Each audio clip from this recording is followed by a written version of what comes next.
කොහොමද ඔයාලට? වීඩියෝ එක බලන ඔයාලා හැමෝම ගොඩක් සතුටින් ගොඩක් හොඳින් නැති කියලා හිතනවා. අද වීඩියෝ එකෙන් ඕගොල්ලන්ට කියලා දෙන්න හදන්නේ future tense වාක්‍ය. මේකෙන් කියන්නේ අපි අනාගතයේදී කරන දේවල් කියන හැටි. මේ වාක්‍ය රටාවල් දෙකක් මම ඕගොල්ලන්ට අද කියලා දෙනවා. පළවෙනි වාක්‍ය රටාව තමයි I will එක අපි කරන වැඩේ කියන එක. අපි example වාක්‍ය කීපයක් බලමු. I will go on vacation in June. I will go on vacation in June. මේකෙන් කියන්නේ මම ජූනි වල නිවාඩුවකට යනවා කියන එක. මේකෙදි I will එක verb එකත් එක්ක අදාළ විදියට වාක්‍ය අපිට හදන්න පුළුවන්. තවත් example එකක් බලමු. I will meet my friends on Friday.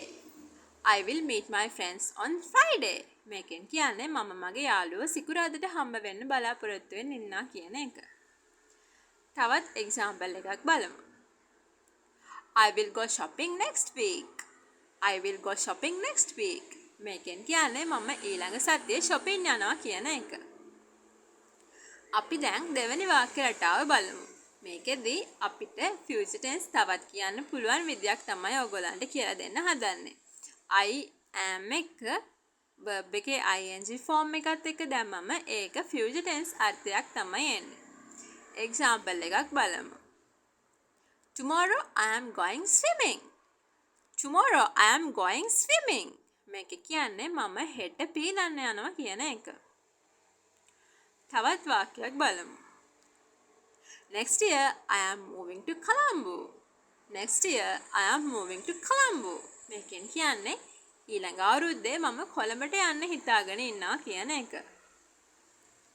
තවත් example එකක් බලමු. I am going to get married in a few years. I am going to get married in a few years.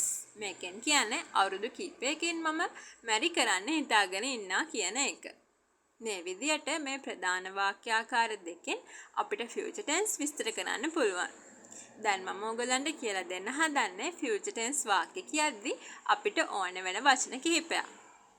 පළවෙනි එක තමයි tomorrow. Tomorrow. මේකෙන් කියන්නේ හෙට කියන එක. ඊළඟ වාක්‍ය තමයි next week. Next week. මේකෙන් කියන්නේ ලබන සතිය කියන එක. මේක week වෙනුවට next month. Next month. මේකෙන් කියන්නේ ලබන මාසය. Next year. Next year. මේකෙන් කියන්නේ ඊළඟ අවුරුද්ද. ඊළඟ වචනාකාරය තමයි in a few weeks. In a few weeks. මේකෙන් කියන්නේ දවස් කිහිපයකින් කියන එක. ඊළඟ වචනේ තමයි in a few years. In a few years. මේකෙන් කියන්නේ අවුරුදු කිහිපයකින් කියන එක. මේ අදාළ වචන අදාළ විදියට යොදාගෙන අපිට future tense විස්තර කරන වාක්‍ය හදන්න පුළුවන්. ඕගොල්ලෝ අදම මේ වාක්‍ය රටාවල් දෙකෙන්ම එක එක විදියට වචන දාලා ගැලපෙන වාක්‍ය හදලා හොඳට ප්‍රැක්ටිස් කරන්න. එතකොට ඕගොල්ලන්ට future tense වාක්‍ය ලේසියෙන්ම ඉංග්‍රීසි වලින් කියන්න පුළුවන්. තාමත් ඔයගොල්ලෝ අපේ channel එක subscribe කරලා නැත්නම් දැන්ම subscribe කරන්න.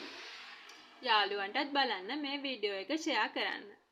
වීඩියෝ එක බලපු ඔයාලා හැමෝටම ගොඩක් thank you.